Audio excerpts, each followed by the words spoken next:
Welcome to tutorial 9, capacitor experiments. We're going to be looking at the charging and discharging of capacitors, and in activity 1 we're going to be exploring how the capacitor can be charged up and then used to drive current through another component for a short time. Firstly, let's have a little look at some information relating to capacitors that we need to know. Firstly, there are two main types of capacitors. We have non-electrolytic and we have electrolytic. The electrolytic capacitors have a positive and negative and therefore need to be connected the correct way around in the circuit. Here are examples of non-electrolytic, but the ones we're going to be using in these practicals are going to be the electrolytic ones, of which there are two main types, the radial and the axial. In other words, the legs either coming out of either end or both out of one end. Both are easily identifiable in terms of positive and negative. The arrow always points to the negative side, so in this case coming out of this leg, and in this case this leg which is on this side. The other thing you need to know about selecting them is the working voltage. As long as that voltage is greater than the power supply, you should generally, rule of thumb, be okay. The unit of capacitance is the farad. The farad is a very large value, especially in terms of capacitors that we use. I'm going to be using quite a large capacitor in this experiment, or a couple of them. I'm going to be using initially a 1000 microfarad capacitor, but micro is a millionth of a farad, so I'm going to be using 1000 millionths of a farad, so it's not even 1 farad. Okay, moving on to the practical. So the first practical is this little circuit here, and what's going to happen? We have switch A, switch B, we have our capacitor with the positive side. We're going to press switch A. This should charge the positive plate of the capacitor, then unpress, release switch A, which means the capacitor is completely isolated. Then we're going to press switch B, which joins the positive plate of the capacitor to the positive side of the LED, which should turn on the LED for a certain amount of time. Let's look at that experiment. So, switch A on the left, switch B on the right. I'm going to press switch A and release. Now I'm going to press switch B and the LED should come on. And it does. Stays on, fades and goes off. So, stopwatch handy. How long does that LED come on? I press A, and then I'm going to press switch B and start at the same time. Go. LED is on, fading and off. So I reckon that the LED there stayed on for 8.21 seconds. Let's enter that into our results. So 8.21. What happens if you press and hold switch A for 10 seconds instead of 1 second? Let's reset that. I'm going to hold switch A for 10 seconds.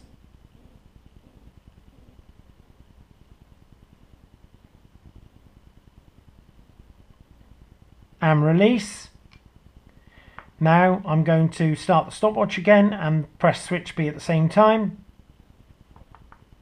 LED has come on, starting to fade, and off. And that was 8.54 seconds, which was noticeably almost exactly the same. There's a little bit of human error in when I determine the LED's gone off and when I press the stop. What happens to the length of time the LED comes on if you wait for a minute between pressing switch A and switch B? So, what I'm going to do, I'm going to press switch A and I'm going to wait a minute.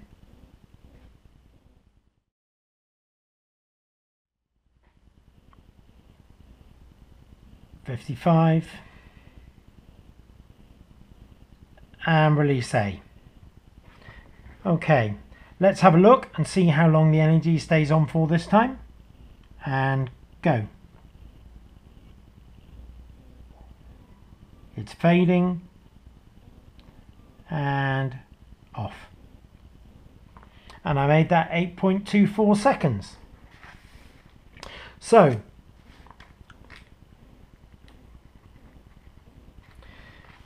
it's notable that the amount of time remains constant. What happens if you change the capacitor for a 100 microfarad one?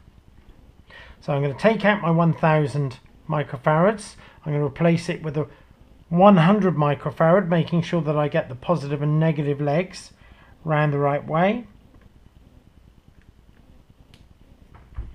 I'm going to press A to charge up the capacitor, and then I'm going to press start and switch B at the same time. Stop. Now that was about 1.66 seconds. I'm going to do that one again. Press A, B, dot. 1.23 seconds. It's considerably quicker than the 1000 microfarad. So I'll write down my result, which was about, let's take an average of those two values, 1.4 seconds. Finally, repeat the experiment with a 220 ohm resistor instead of the 1K one. Any differences? I'm going to put my 1000 microfarad back in, and now I'm going to replace the 1K resistor with a 220 ohm resistor.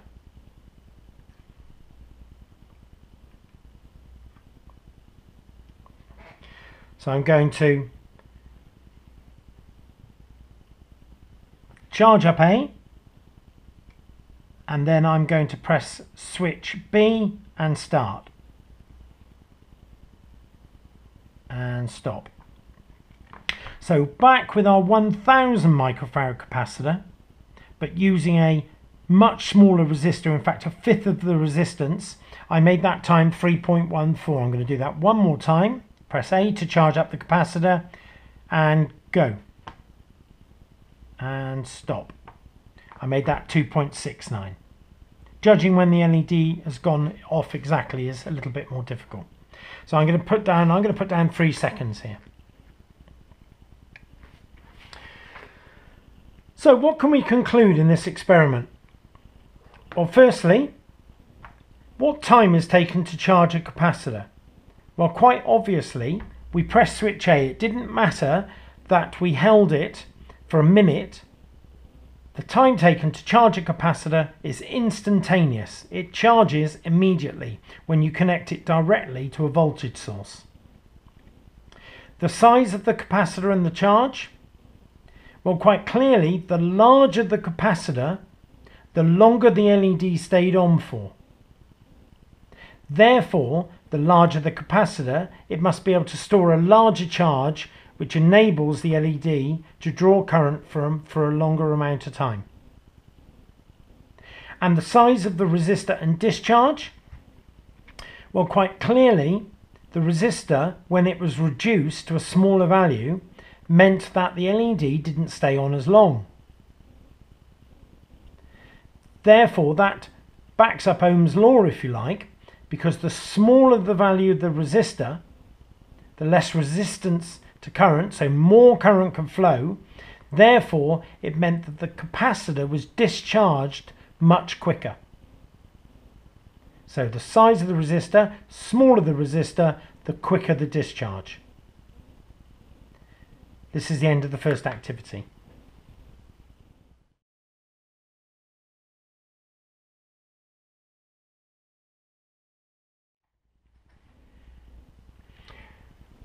Activity 2, to explore the discharging properties of a capacitor.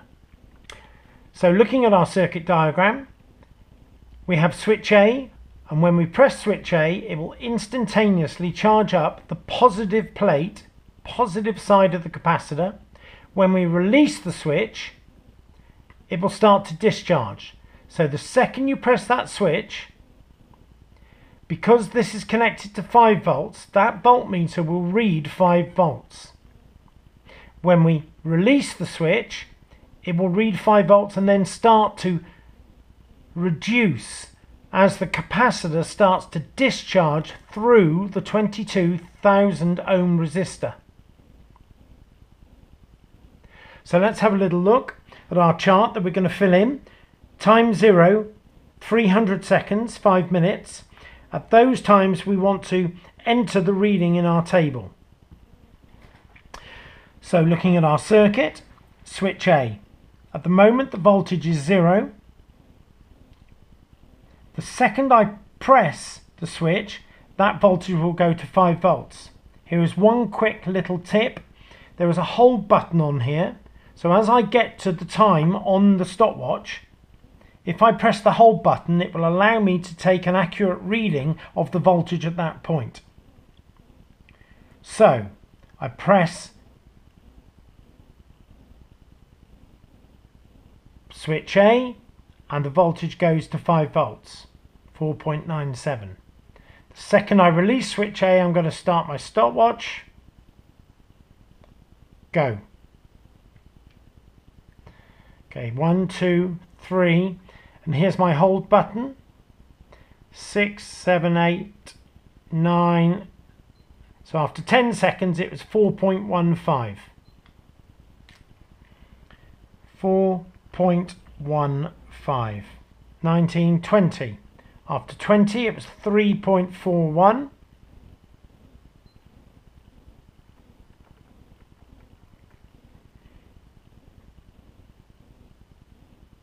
So after 30 it was 2.7. 40, 2.35.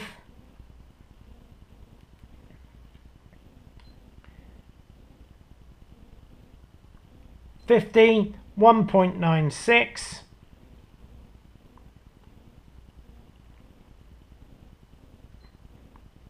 And 1 minute, 1.63. I'm going to continue taking my readings and I'll come back after 5 minutes.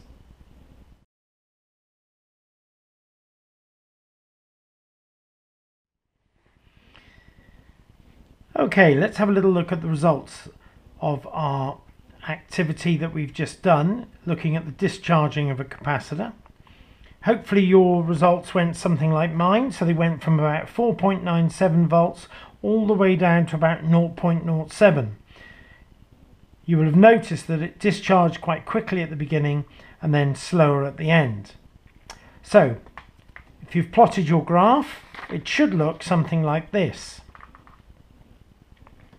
So we have this curve. It's called an exponential decay curve, and it starts off very quickly and then it slows down at the end after about 300 seconds. Now there are some results to plot on the graph as well as just drawing the graph. If we look at it, it says work out the time constant of the circuit where the time constant is equal to R times C. So let's have a little look at this. So we know that the time constant is equal to R times C, and we know that the time constant is equal to, the resistor is 22 kiloohms and the capacitor is 2,200 microfarads. That's the same as writing 22 times 10 to the 3, which is our kiloohms, which we've done before, and 2,200 micro, which is times 10 to the 6th, minus, because this is micro. So we can use our calculator for this. So we've got 22 exponent 3, which is the same as times 10 to the 3, times 2,200 exponent, in this case now we want to go minus 6. that's micro, equals 48.4. 48.4. And of course this is a time constant, so that is in seconds. So it asks us to work out the time constant, mark the point on the graph, and what is the voltage. So we work that out to be 48.4 seconds. And I've already done this to save time. 48.4 seconds, and the voltage at that point is about 2.07 volts. So let's just say 2 volts. We'll explain what that means in a short while. Then it says to work out 0.69 times the time constant. So we knew that the time constant is equal to 48.4 seconds. Therefore, we want to work out 0.69 times the time constant. Therefore, that is 48.4 times 0.69. So we have our previous answer already on our calculator. Times 0.69 equals 33.3, we'll just call it 33.4. So 33.4 seconds. Let's enter that into our results. So we've worked it out to be 33.4 seconds. Mark this point on the graph. What is the voltage? Well, after 0.69 of the time constant, which is 33.4 seconds, we draw a line up, and I've measured the voltage to be 2.5 volts. You might recognise that as being significant.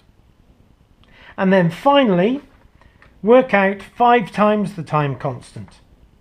So if our time constant is equal to 48.4 seconds,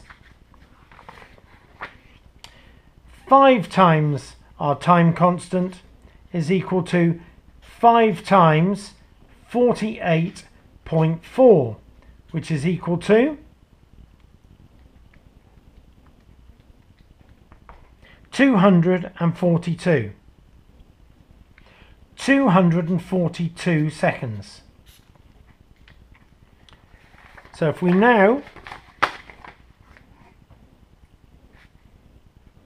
plot that onto our graph, after 242 seconds, we then draw a line across, and the voltage at that point is extremely small, not so easy to read, but of course we can always, if we want to, go back to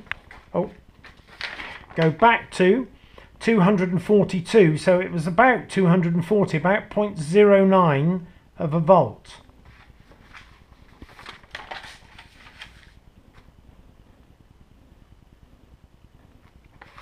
Now what does all this mean? Well, the time constant is a value in a resistive capacitive circuit that is supposed to indicate the voltage it will have fallen to after time constant is 2/3 of a drop of the initial voltage. So if we started at 5 volts, we will have dropped 1/3, 2/3 after our time constant. Now that should have been about 1.6 by my reckoning. Ours is a little bit high in here, but capacitors are not terribly accurate. However, the more important value is this one here, 0.69 times the time constant. It is generally recognised that after 0.69 times the time constant, the voltage should be half of its initial value. Well, we know that we started with 5 volts. Half of 5 is 2.5, and we plotted on our graph, or at least I have here, after 0.69 the voltage is 2.5. So that is absolutely precise. Then finally, 5 times the time constant. In other words, 5 times R times C Generally, it's regarded that after that amount of time, the capacitor is considered to be fully discharged. Now, as you can see, it's pretty close to 0 volts. But actually, it isn't 0 volts. And we don't want to wait till it gets to 0 volts, because actually a capacitor never fully discharges. Because this is an exponential decay curve, it never quite drops down to 0, at least in theory. So we say that after 5 times the time constant, we have fully discharged the capacitor. Let's move on to charging capacitors.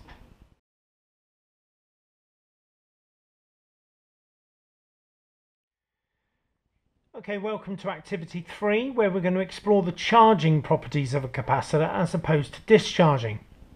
So in front of you is the circuit here, and what we've got is a capacitor that is going to charge up through the 22K resistor as opposed to discharging through it as before. So what we need to do, we need to discharge fully the capacitor to start, and the way to do that is to put a switch directly across the positive and the negative legs. So by doing that, we are short-circuiting across the capacitor, i.e. we are short-circuiting the positive leg down to ground. And when we release that switch, the capacitor positive plate will then again begin to charge up through the 22K resistor. So initially that voltmeter should read 0 and then see it charge. So if we look at our circuit, and at the moment it has been charging, so at the moment it reads 4.47. As soon as I press that switch, you will see that voltage go to 0. Now, when I release that switch, the voltage will start climbing. So I'm going to press the start button and go. So after 10 seconds,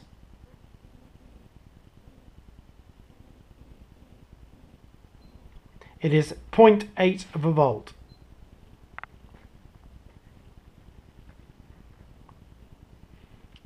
After 20 seconds, it is 1.56 volts.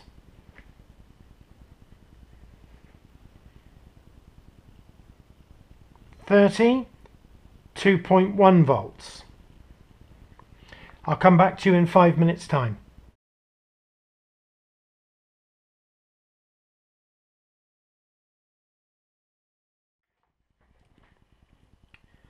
Okay, let's have a little look at the activity 3 results. So, after 5 minutes of taking the times of the charging capacitor, my results went from 0 volts when we pressed the switch, right through to 4.86 when the capacitor was charged after 300 seconds.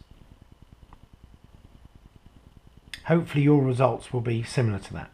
So now we plot a graph of those results.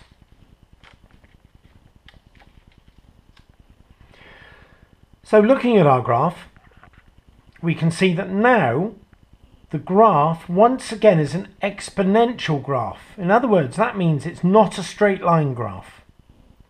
In other words, the rate at which it's charging in this case happens to be quicker at the beginning, slowing down at the end, which creates this curve. So the results. It asks us to work out the time constant of the circuit. Now the time constant of this circuit, because it had a 22K resistor and a 2200 microfarad capacitor, is once again the same as it was previously. So I won't go through the calculation itself, just to show the results, 48.4 seconds. So we plot this onto our graph, 48.4 seconds, and the voltage at that point is 2.95 volts. Next, it asks us to work out 0.69 times the time constant. Once again, 0.69 times 48.4 is 33.4. So we plot that onto our graph, and at that point, the voltage is 2.35 volts. And then finally, again, 5 times the time constant. So 5 times the time constant is 242 seconds. And at 242 seconds, our voltage is 4.84 volts. So what can we learn from this graph? First of all, we have our time constant. Generally, the time constant gives us the value that should be 2/3 of its initial value. So in this case, it should be 2/3 of the maximum of 5 after the time constant. So we started at 0, we increase after 48.4, it should be up to about 3.66, which is 2/3 of 5. You can see that this is a little bit lower. It's not too bad, but capacitors, as I've said before, are inherently poor in terms of tolerance. Then 0.69 times the time constant, as we learnt before, should give us a value half of the maximum voltage. So in our case, the maximum voltage is 5. So therefore half of 5 is 2.5, but our 0.69 actually has reached 2.35 volts. So we're about 0.15 of a volt away from where it should be. But that's pretty good as well. And then finally, 5 times the time constant, which is 242 seconds, our voltage has reached 4.84 volts. Now once again, when we had our exponential decay curve for the discharging capacitor, now we have a charging curve. What we're saying is that after 5 times the time constant, the capacitor is considered to be fully charged, because we don't want to wait forever for it to be fully charged, because it will never arrive. So we're saying that after 5 times the time constant, after 242 seconds, we are happy that it is as charged really as we're going to want it to be. It is only 0.16 of a volt away from its maximum of 5 volts. And of course, our power supply, as we've seen before, actually is only about 4.97 volts anyway, so it would never get to full 5. This is the end of the capacitor experiments.